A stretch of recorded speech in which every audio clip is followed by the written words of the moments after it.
Grand Final, game number 1, the Corridor Comrades against the two-head squad, ladies and gentlemen.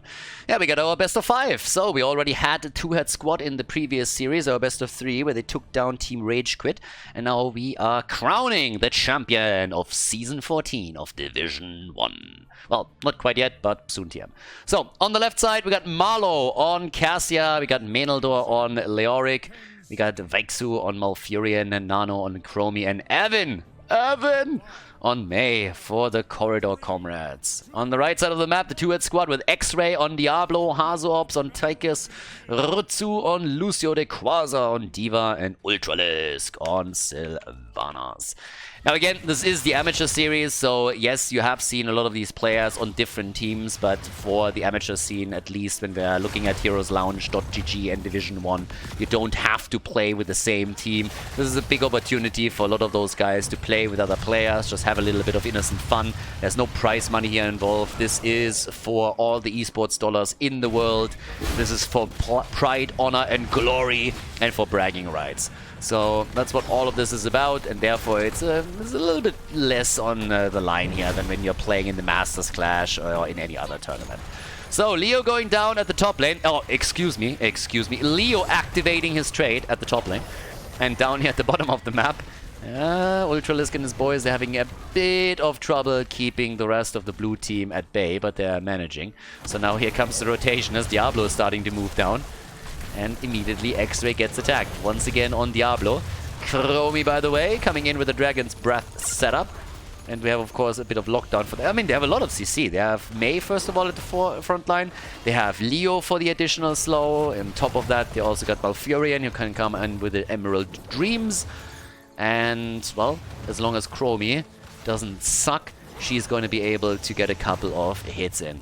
I mean, you don't see her this often in games these days, but the Chromestar made it into the game. Yay! And is happy as usual about it, so well, there's that. But top side, that's where now... money pick, I like it. I'm not quite sure if that is really the best synergy to go for, the Space Lord Leoric in gold. And at the same time, we have him on the money pick, so that is a little bit awkward. But anyways, there we go. We have at the bot lane. Yep, Lucio's down. Lucio is down, he got hammered, Vexu, another kill! The supports are taken out quickly in the fight. Easy peasy, eliminated. X-Ray also on the run, Haas is on the run, and Ultralisk is on the move as well. All 3 of them are able to escape though. The camp got taken by the blue team too. It's a pretty good start actually for the Corridor Comrades, considering that they lost 2 heroes, but they're at least able, you know, to lock some of the camps in. So that's a step into the right direction. Got another 5 seconds before the first objective gets announced, where we spawn in the mid lane, so the teams are going to be trying to reach level 7 to make that work. Yeah, there's the interrupt attempt against Marlow. Nice. Good job by Rutsu. And of course, we also have In the Rhythm this time against this lineup. I mean, it's more or less 2 frontliners that we have for them now. A little bit of poke from the outside with the level 7 now coming in, the Möbius loop for Chromie. Of course, a bit of an earlier setup. Both teams also interested in getting their Shaman camps, which is another important one. And, well, there we go. Vexu is moving through, and it's party time. Time to shine and rock and roll. Oh, yeah, let's go. 2 kills to 1. So far, a slight lead in at least the kill count for the two-head squad. And with the first objective, it's also noteworthy to point out that they're running a Sylvanas here. So if you are locking in that first Punisher, then you have a good chance to get some significant damage done as long as you keep Sylvanas alive. And Ultralisk helps to power up that push a little bit. Space created already from Diva, and they're taking a small lead here. And they're going for Marlow too, and Marlow is low and gets murdered by Sylvanas. Another kill for Ultralisk. They're going for Erwin as well. Erwin, and oh, pushed back in. Lucio already being a pest, but they... Oh, they get the kill. No way. Wow. They are able to lock in the second kill, and that should be an easy objective for them, especially since they have their level 7 talent. Not a lot of stacks towards the minigun of Tychus. He's by now down at the bottom of the map. 4 kills to 1, and there's the Arcane Punisher. And of course, with Sylvanas, that should do quite a bit of work. If they commit to a push in the mid lane, they can easily take down that fort, I suppose. But it seems more and more like they're only trying to go with the Bear Skeleton crew into the mid lane. But at least before the jump over the wall is happening, they are about to take the wall out nearly entirely. So here comes Lucio, zipping around already, and the wall is opened up completely. And there's the opportunity now for Sylvanas to help out even further. They're immediately going for the fort, and as you can see, the pings are already coming in, and it's nearly impossible for the blue team to hold on to that. Sylvanas, it's a 4 versus 4. He might just be able to still keep it in play, but it's going to be insanely low, even if it happens. X-Ray on the way out. The fort is gone. 12 stacks for Cassia, 19 for Chromie. And yep, there's the 1 level lead now on the board for the red team. And for the Corridor Comrades over here, I have no idea how that name came together, by the way, or what kind of meme they're touching with that, so yeah, no clue. But anyways, they're a little bit with the back to the wall now, because they're trying to take another camp, but the top lane is getting pushed in with the Sylvanas set up. They're taking the entire wall, and they're already trying to take the fort down too. Now this time they won't be successful, but they can do some damage before the blue team's rotation is completed. And Diablo locked down Mei before she could flank in. So good job by X-Ray, preventing the worst from happening here. And just generally, they got a lot of good control. I really like it. It's a lot of good control that they're setting up right now. And yep, there we have it. Rutsu, yeah, honestly, every time you have a good Lucio player against you, it's just a pain in the ass. He's gonna zip around you, push you back into the fight. And that is a nice setup, and that is, yeah, that's exactly what all of us want to do with a Lucio player that annoys the hell out of us. Log him down and burst him away. Nicely done by Chromie. Good job. Comes in, bam, connects the damage, and that's the end of Lucio, as Diablo is also finding himself in quite the pickle, and that's another kill. A blue team, look at that, they get the double kill in. They have their own level 10 now. We got both of the teams with heroic abilities, but that was a solid setup once again. So 3 kills against 4, and they're closing the distance a little bit. But yeah, nicely done. At this point, what do we got? We got still Leo rotating topside to catch the experience here. The Diva is moving in. Diablo lost, of course, all of his souls. I mean, he's back to business, but he has to restack his baseline. And the blue team is not rolling over by any means. They were able to get some counter kills in. They opened some of these walls up at least. They still need to work a bit harder to make sure that they're also getting a fort destroyed, but at least for now, they're closing the experience gap. And it's kind of important when you're heading into objective number 2, so that your opponent is not going to run a level 13 talent advantage over you.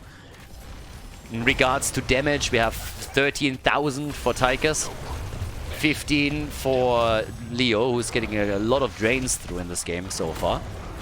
And here we have it. Apoc is in.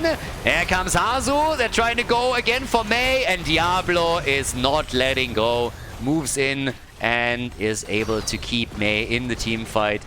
Opens up the kill opportunity, and Tychus, you don't have to ask him twice, takes her down, and the push at the bot lane follows immediately as Ultralis, with the help of Hazu, is starting to take the hit points of the tower down slowly. The shrine at the top lane is now also activating, so the team is starting to get ready to rotate towards the top and lock in another Punisher. Given the fact that the fountain has already been lost for the blue team, it's going to be tough to take this and fight back, especially considering that there is a huge gap in experience now, given the level 13 talent that is on the horizon for the two-head squad. Once that they have that, it will be a pretty easy lock on the objective. I honestly don't think that the blue team can do anything about it. There's still a fountain and a wall on the red team's side, so they can easily move back and tap. They have a slight lead already. Then again, not a lot of heroic abilities. Tychus, for example, still needs to wait another 35 seconds before he has Odin back up. But honestly, I think he might have enough time to use it again in the team fight. So, yeah, let's see what they do. We got, at this point, still a 2-kill lead for the two-head squad. And Tychus should be able to drop his Odin again if they need to. but I don't really think that is necessary. D.Va is already creating space. They have taken a bit of a lead. Blue team is slowly fighting back, but if they don't get it... Oh, that's a nice entomb. That's a great entomb. Apocalypse is still connecting with 2, but that's a kill against Diablo, and that might change the equation now. The blue team is all of a sudden in a position where they can do some damage here at the top. Tychus could technically get Odin, but they are taking the lead, and that was a real nice play by the Corridor Comrades. Nicely done. That was cool. That was a really good lock at Diablo, just catching him at a perfect moment in time, and it leads to a Punisher for the blue team. They're even trying to make the play for Lucio now, who's buying, of course, a bit of time. Vin is doing his best to lock him down, but yeah, there's no chance of that happening. The defense is set up, though, so the bait over the wall is immediate. Quasar, he's baiting it straight up towards the fort. And look at Rutsu, he's just pissing them off on the side the entire time. Just coming in, trying to set the team up for a kill. Oh, Diablo in trouble again. X-Ray, careful. Diablo! Oh, yeah, this time he gets out. Menaldor is already on the way, and if he drops another entomb here, they might just get another kill. He's already ghosting into the back line, goes for the Royal Focus setup with the Ominous Wraith here, and they get Sylvanas destroyed. The Corridor Comrades, the blue team, everybody! They set the wall up for Dibbles, and that might just be another follow-up kill if they can lock it in. Sylvanas is already down, and Diablo... he survives with less than 100 hit points. Wow. That fort is still in play, but the minion wave is going to take it down now. But boy, this is a fiesta. They are all over the place. And Menaldor, he activates his trade again. The problem is, Erwin is about to die as well. So the two frontliners for the blue team both bite the dust. 32 stacks now for Tychus, and it is all over the place. Yeah, Leo, he's still trying to slow them down a bit and also connect the drains so that he respawns a bit quicker. But Lucio made it out, also saved Hazu, and they are now going straight up for the camps. It's a 5 versus 3 after all. So, good stuff. That was much better at the end of the day for the two-head squad than I expected it to be, considering that they lost multiple heroes at the top and lost the fort. But now they have a numbers advantage on the map, and they're using it right away, ruthlessly, to go through the wall at the bottom. And, I mean, just... what? It really... They lost the objective. They lost multiple heroes topside. The fort broke, and then on the way back, 2 of the blue team's heroes get killed. And it's an opportunity for the two-head squad to use Sylvanas, push through the bot lane, drop a fort. And technically, they've done more damage now against the blue team than the Corridor Comrades were able to execute with the objective. There's a level lead nearly in experience now for the two-head squad. And on top of that, they've also taken multiple of the camps. I mean, they're taking all of the camps at the bottom of the map, as you can see. The last one is about to be locked in. 51 stacks now for Cassia at the 11-minute mark. 33,000 damage for Tychus. Cassia's a little bit ahead, sitting at 35k. But that is the last fort that is now going to fall. They're just getting out-rotated. The blue team gets out-rotated on the map. These Sylvanas pushes that we're seeing time and time again by the two-head squad, they are perfectly timed. They are making sure that they're not in vision. So for the blue team, it's incredibly difficult to know exactly where they are when it's going to hit. And whenever they show on a lane that is just far removed, there's an immediate rotation from two-head squad towards the structure. And then with the help of Sylvanas, they take it down. So fairly good play here from them. Really good play. Very nice macro setup that they're using. And that removes every single fort on the side of the Corridor Comrades. So it's a bit of a toughie. Yeah, it's honestly really annoying right now for the blue team, because whenever, like, they have to be really careful how they are playing this out now. They don't have any fountains in the middle anymore, and the red team still holds on to 2 of them. So they have an option to tap during the objective and come back in there. Also, this one has to, of course, be dealt with, so they're trying to rotate up to the top with everything they have in order to make that happen. But it established the position down here on the objective for the red team, and they're even trying to lock in a kill. But Erwin is able to slide away before X-Ray can get the wall stun connected. It still leads to an advantage for the two-head squad on the objective before we even see a big fight happening. Level 16 talents are now the name of the game in this team fight. And Menaldor's, of course, looking also for the entomb. Erwin is a little bit far out, needs to use the early trade. Hazu has committed to Odin, and they're starting to poke them down slowly but steadily. Quasar with a big defense matrix over here, controlling the choke point best as possible. And they're walking away with it. The comrades, can they make a play? Evan is low. There's the APOC. But they can't set it up perfectly, but it doesn't matter. The kill comes through against May. Cassia is down, and they are chasing Malfurion. Bird Boy is in trouble, trying to rush away here on his Dire Wolf, and they even let him slide. They're just moving straight into the mid lane now that they locked in the Punisher in an attempt to take a keep down. And yeah, good setup now for the two-head squad. Not only did they get the 2 kills, they got the objective, they have a level lead, they are 3 kills ahead in total. And with Sylvana still being alive, that's a big opportunity to take down the keep. And that's going to be the first one to fall in the game. Yeah. And they might try for more. I mean, 88% on the Punisher, are you kidding me? Gets baited back, Menaldor is helping out so that the rest of the team can come back to into the game. And the core is still going to lose a couple of points here at least. Shield is already gone, and the Punisher is coming back in.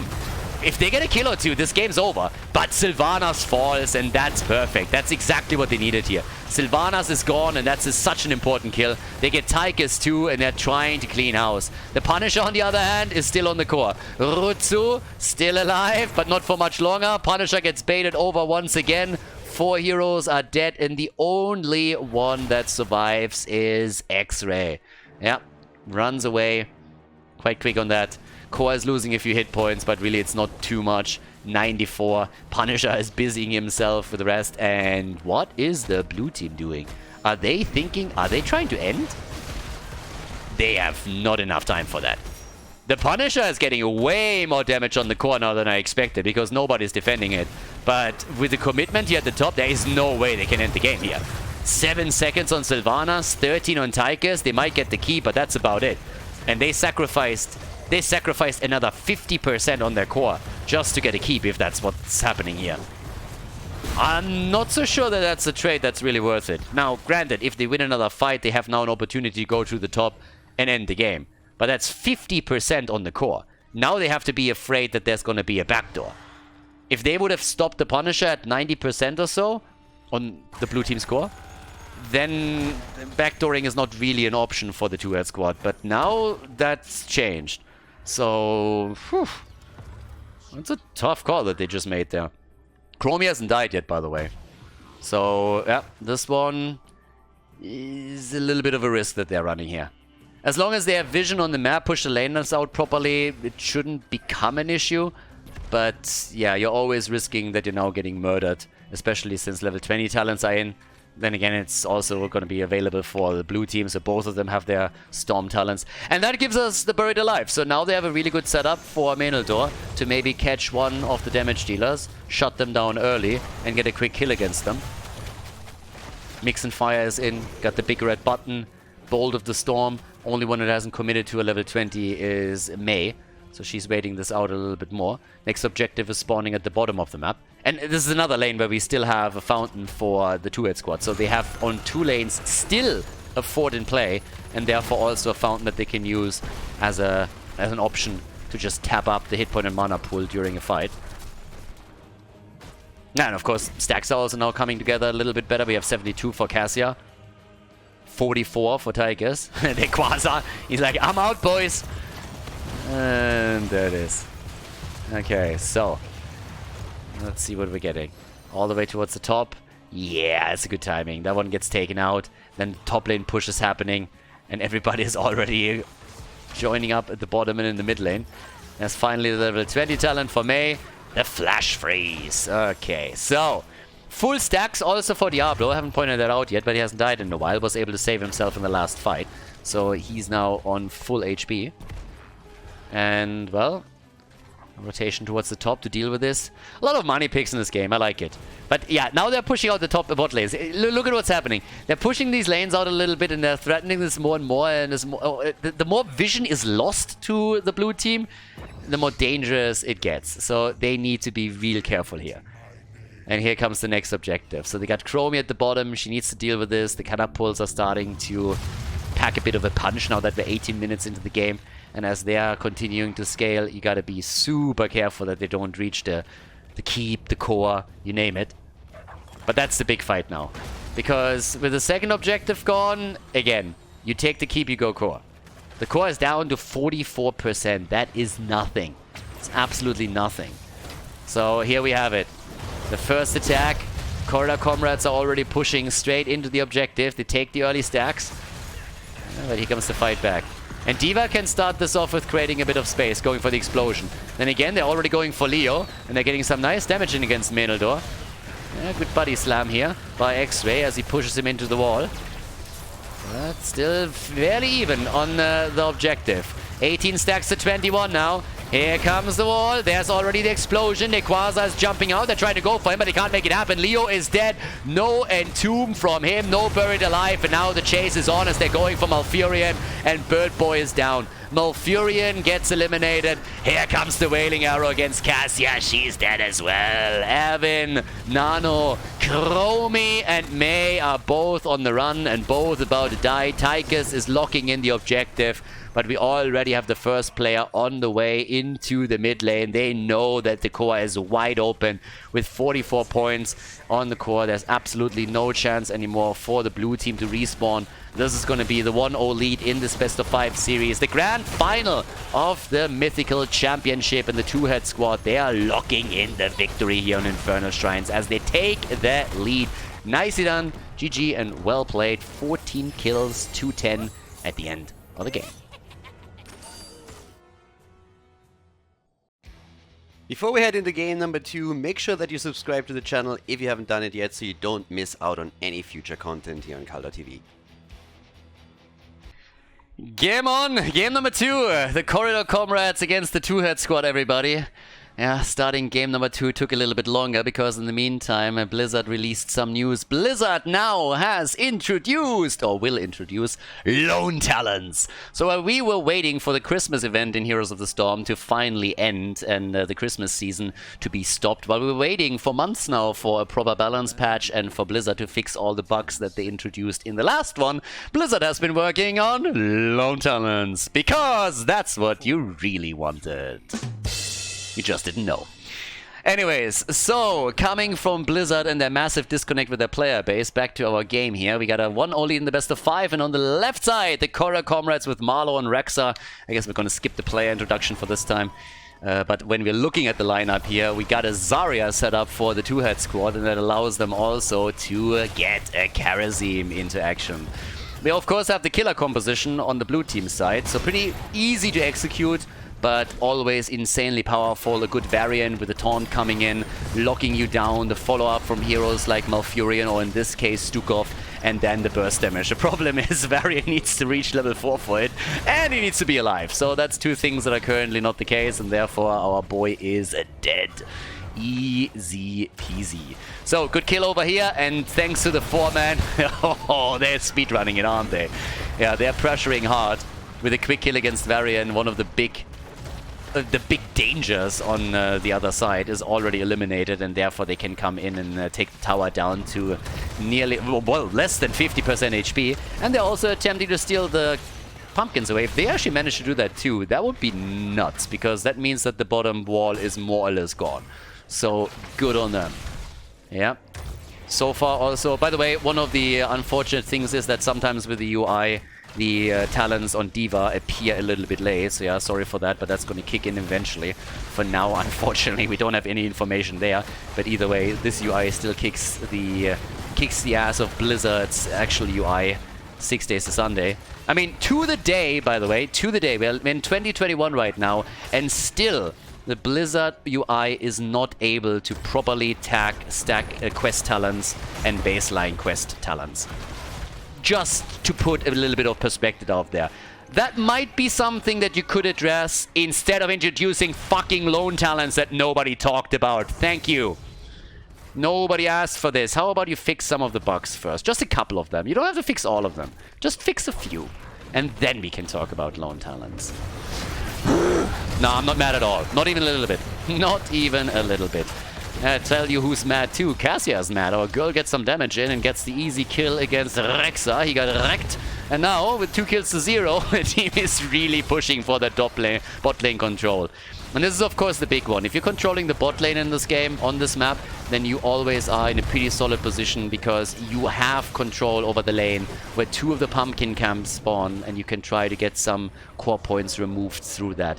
And by the way, this is all happening before the first objective, which makes, of course, the entire situation for the Corridor Comrades even worse. Because now, if you lose 2 of your altars, which is quite likely in this position, you're already down 10 points on the core, which is kind of rough.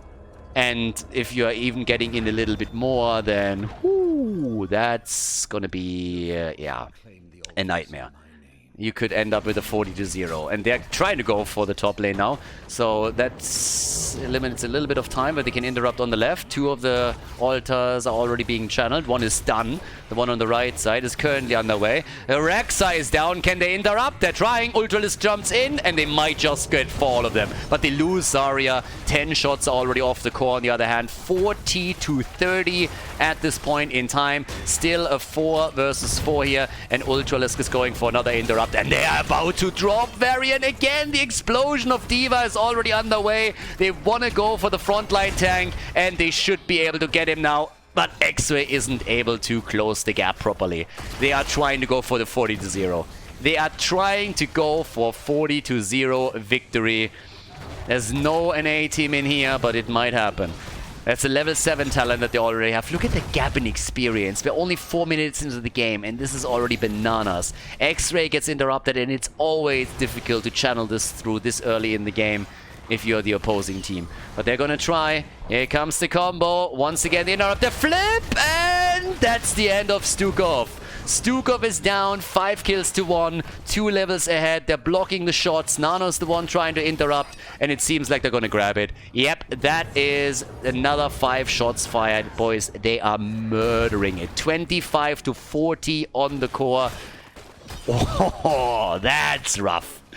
That is a very, very rough start into the game. Level 7 talents are finally ready for the blue team. But let's also talk a little bit about Cassia. Cassia is already sitting at 26 stacks at the 5-minute mark, so she's stacking fairly nicely. Hazorbs is getting some good connects here.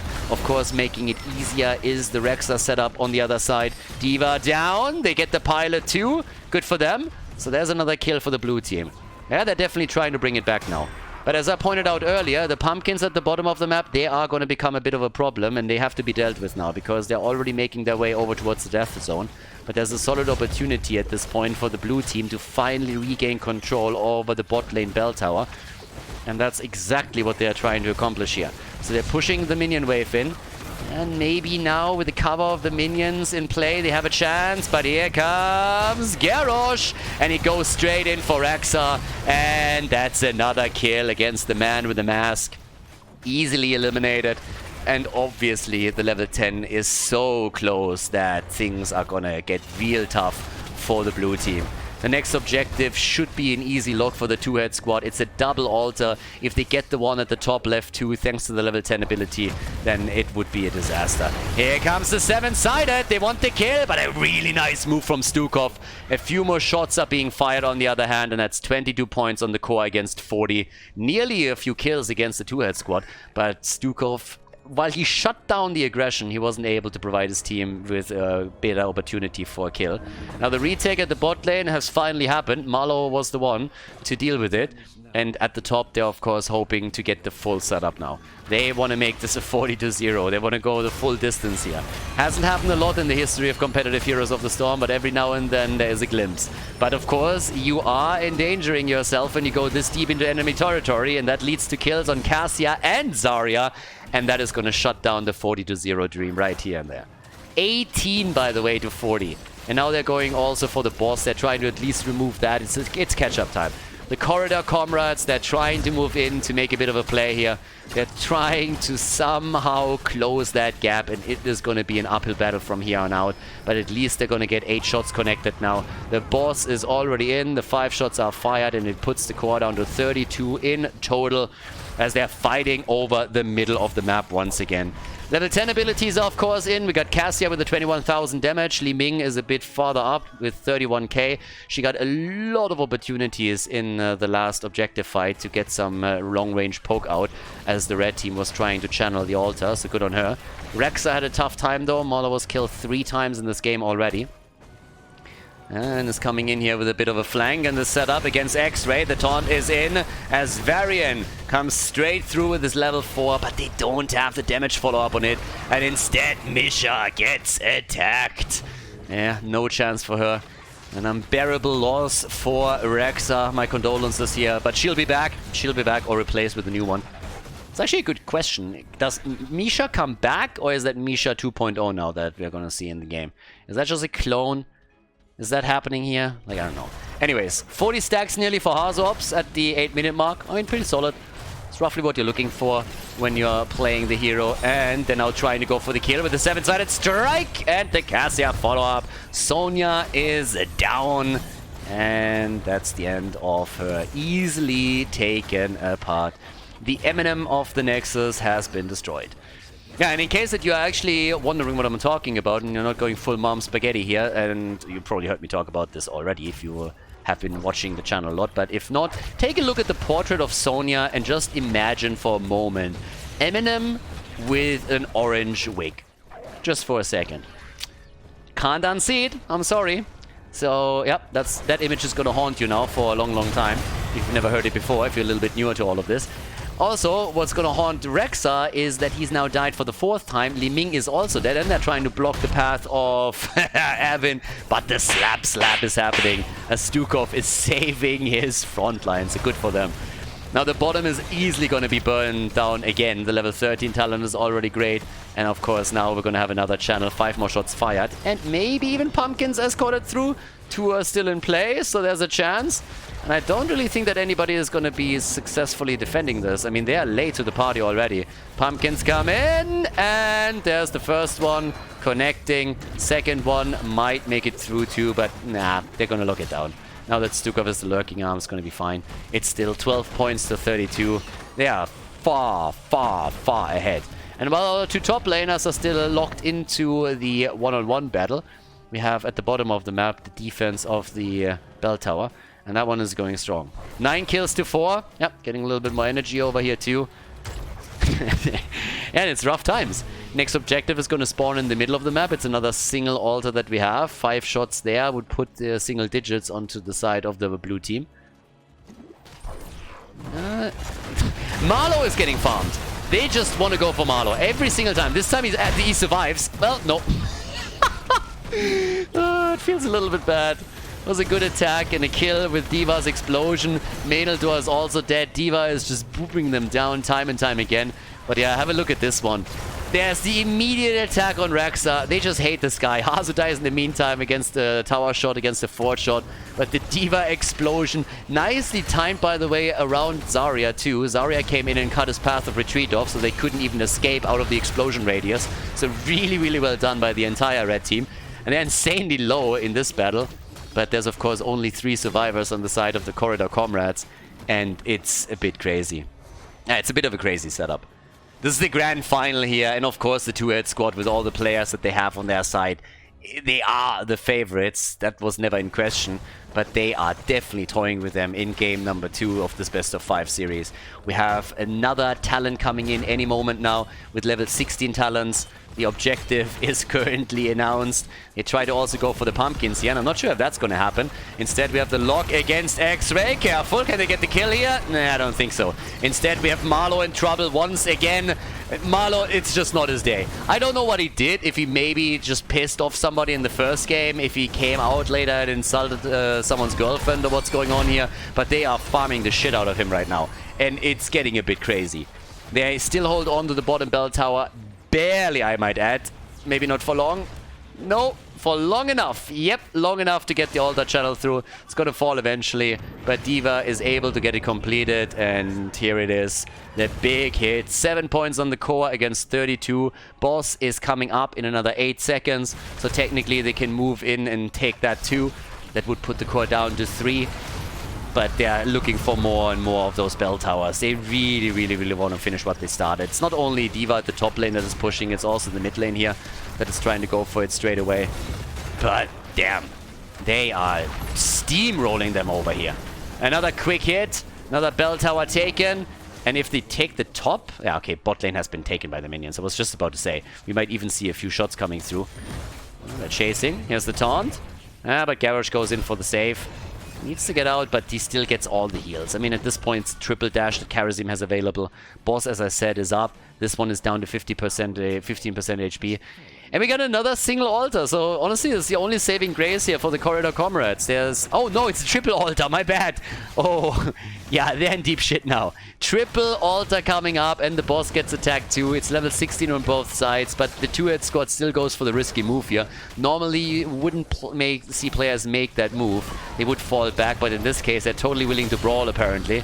Boss hasn't been leashed just yet, so it's still up for grabs, but is going to recover the hit points in just another moment, or so I thought. And then Misha came in. Uh-oh, Rexa, not again, Marlow! Alright, the slap gets the explosion a little bit farther away, and therefore nobody is affected by the damage. But they are going to be heavily affected by the 4 shots that are going to be fired if the red team locks in the boss, and indeed they do. Now all that they need is a single altar to channel. Menaldor is down, Nano is dead too, that's a double kill, and we already have Rutsu and X-Ray on the way to end the game. Both of them can start the channel here. This is it, ladies and gentlemen, a 2-0 lead at the grand final of the Mythical Championship, as the two-head squad goes through the Corridor Comrades like hot butter through cheese, and they drop them without mercy on Towers of Doom.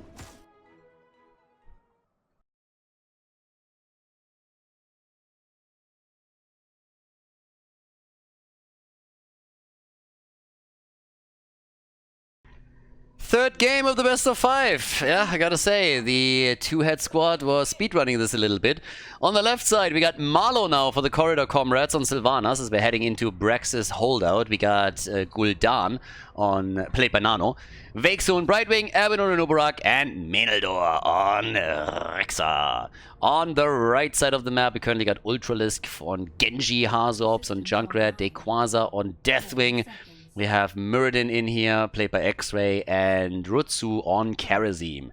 Now, one of the things that is really important on Brax's holdout, which we've been talking about whenever the map was played in the Masters Clash, is usually that you want mobility on your heroes. Because you want to traverse these lanes, you want to be able to jump over here, and just generally have mobility to quickly move from one lane to another. And the red team has that way more in their lineup than what we're seeing from the Corridor Comrades. They got an Ubarak, they got Brightwing, they got Sylvanas, so those are 2 heroes that can have an impact with it. But they don't really have a lot of mobility on Rexa and on Gul'dan. Now, you don't need it on every single hero that you have, but looking at the two-head squad, you can already figure out how this is planned from their perspective. They're going to be trying to be real mobile on the map, trying to react to any kind of push, and just like play it out like that. The situation that we have now in front of us, on the other hand, could shake this up a little bit, because now both of the teams have just decided it's time to push. And it's the only thing that you can really do once the push starts, because you won't be able to move from one side of the map to the other in time to defend. But the red team is trying it because they're going up against the Sylvanas composition, so they're realizing they're gonna fail very heavily to outpace the push potential here on the other side. So now they're still saving it a little bit, but they lost the fountain, and they lost already a fair amount of hit points on the fort itself. And losing the fountain on a lane on Braxis, it's a bit of a problem. Because, yeah, you need that sustain for the objective battle. So a good start for the Corridor Comrades. They traded well here. I kind of expected the two-head squad to try and take the fort at the top left down, and then afterwards retreat before the Corridor Comrades have a chance to go for the keep. So I expected the base race to last a little bit longer, but I think they realized topside very, very early that they don't have enough damage to meet that onslaught in any meaningful way. So they just gave up on it and just realized the loss. Just said, okay, we're going to lose out on that trade, but it's going to be worse if we do it later. At least let's just try to do it now. But instead, we now have the battle at the bottom of the map once again, because over and over, we're now seeing the blue team trying to get some value out of the Sylvanas pick that they had. And it's honestly a little bit reminiscent of what happened on Infernal Shrines when the two-head squad was playing the Sylvanas. They were trying to do the same thing. They always used Sylvanas on one of the auxiliary lanes in an attempt to take some of the structures down before the opponent could react to it. And that's kind of what the comrades are doing right now. So something to keep in mind. And I actually like that they do that. So if they can keep that up, that would be neat. Interesting to also see Nubarak now go for a full engage setup. He is going with this level 4 straight up into the Underking. We also have, by the way, a Drain build for Gul'dan, which is a bit spicy too. I mean, it's not quite the wave clear that you normally have. X-Ray, yeah, too much damage over time, sorry. Normally you want to go here, or most of the time you're seeing anything that gives you a lot of AoE so that you can deal with your opponent's objective a little bit better. Another kill as we see Karazim fall. And this is starting to look better and better for the comrades. That's 2 kills to 0. Bot lane gets destroyed as Marlo eliminates it. And they're working now on the objective. Now the initial lead went over to the red team, but I gotta say, this is about as good as it gets for the blue team now. Menel'dor at the top has to deal with the chicken. The big turkey is trying to take down the fort. But they are reclaiming, or at least trying to reclaim, the beacon at the bottom of the map. And they have now also claimed an experience lead. But they're giving the objective up just a bit. At the bot lane, it gets taken again. We have 42% now in favor of the two-head squad. Now, this is, of course, not a winner-takes-all objective. So the 42% already help you quite a bit. And the blue team now needs to try and retake so that they at least get a bit of progress themselves. But 8% is all, 8% is all that they could accomplish here. And at the top, the fight is still going on. X-Ray and Irvin are sitting at it. Yeah, here comes the move. They could take the beacon. X-Ray jumps on it, and they're going to get the progress. Actually, they don't. Rexa's at the bot lane. Still has to deal with Deathwing on the other hand. Level 4 talents are by now ready for both of them, and the battle continues topside. Yeah, the mobility that they have helps them to retreat back out of the fight, of course. And for the comrades, everything is on the line here. I mean, again, if they lose the series, they still take a very solid second place in the Mythical Championship and finish the 14th season of Division 1 with a very, very good standing. There's no shame to lose to the two-head squad, but of course you don't want to go down 0-3, and you kind of want to bring this back here a little bit. So that's an opportunity to force game number 4. Marlo very, very low on the other hand. Brightwing is coming in to help out. Here comes Ultralist. They go for Gul'dan, but Genji gets eliminated. He needed healing and he didn't get it. Oh, and look at that. Give him the axe! Muradin with the axe, but they had 86, 88% on the objective. They nearly locked the entire thing in.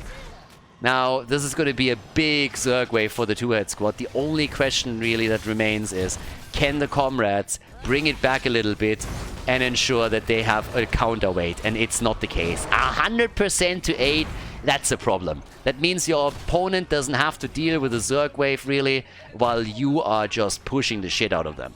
And that's exactly what's happening here. Bottom of the map gets pressured. Top side, it's only Junkrat that's needed to deal with the Zerg wave on the side of the blue team. And this is a big, big power play now for the bottom fort and for maybe even more. With everybody that they have in play, they can easily try to get a kill or two. And if they do, then the snowball is going to continue. So this is dicey for the comrades. They need to stop this somehow. And it's not going to be easy, especially with Nano focusing very heavily on the single target damage. He doesn't have as much AoE as he would like to have in this case. Still a fair amount though. I mean, Gul'dan is never bad. Even without the talent build that specs more into his area damage, you can still get a fair amount out, and it gets reflected in his siege damage too. He's not really able to hold a candle to what Junkrat is pushing in, but 35,000 is still fair, and he was of course the main cause, or the main hero, to stop this. This on the other hand is kind of sexy. They're dropping in with everything they have to steal the camp away, and they get it. The only thing that would make this better is a kill, and they get that too. The Swift Strike kill against the Nubarak. Sylvanas is dead, and Muradin completes his Stormbolt quest. Oh boy. 3 kills to 3. No! Nano gets obliterated too. Hazorps with some really nice kill opportunities that he opens up for the team. Great play around the mines of Junkrat, and they isolated quite a few heroes here. So, great start again for the two-head squad after initially they lost 2 of their heroes and a lot at the bottom 4. They were able to turn it around. Now they have the early level 10, and that is X-Strike, 7-sided strike, and they got the Riptire on top of it too. Riptire, I mean, for the defense on the objective alone, it's great. But now they're also going for the boss, and nobody's going to be able to stop this, not without level 10 abilities. You can't just YOLO into this fight. You're going to lose it way... It's going to be a rough awakening if you're trying for it. So now the boss gets taken, and that should put an end to the top 4. I mean, again, this one is down to, what is this, 25%? So yeah, this is going to fall for sure. They're going for more for more camps at the same time. Both on the right side are currently being taken. But at least the level 10 abilities are in for the comrades, so that's an opportunity to fight back. And if they now get a good mind control, then they might be able to make something happen. So they're going to try for it. Here comes the push, straight back through the top lane with the objective. Well, again, the boss. It's a mini objective. Riptire, Marlo. Ah, Sylvanas is dead. And that's the end of Gul'dan too. Yeah, that's a double kill, everybody. Big push at the top.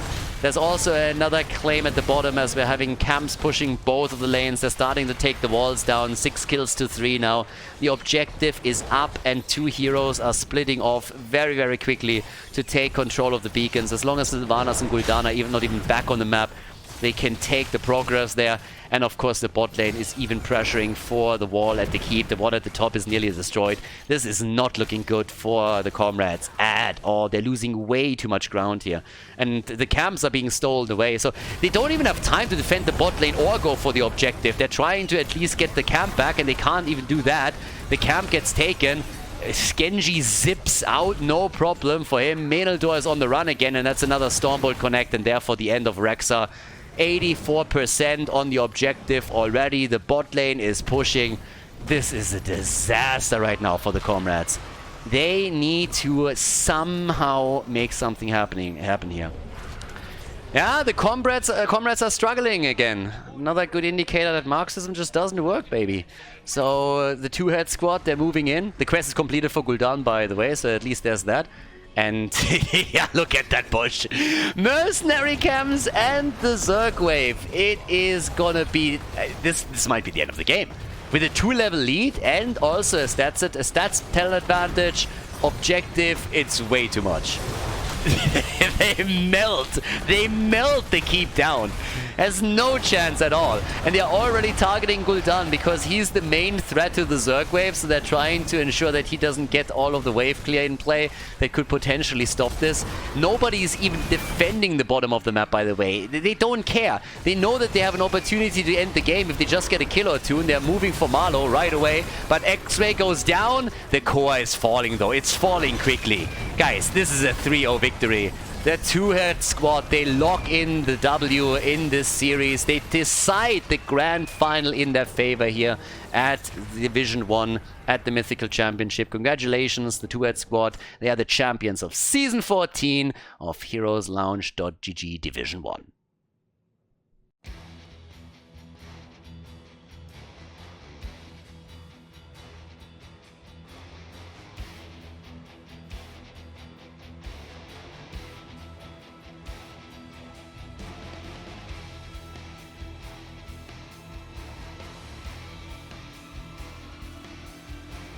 Thank you everybody for watching the video today. I hope that you enjoyed the show and the commentary.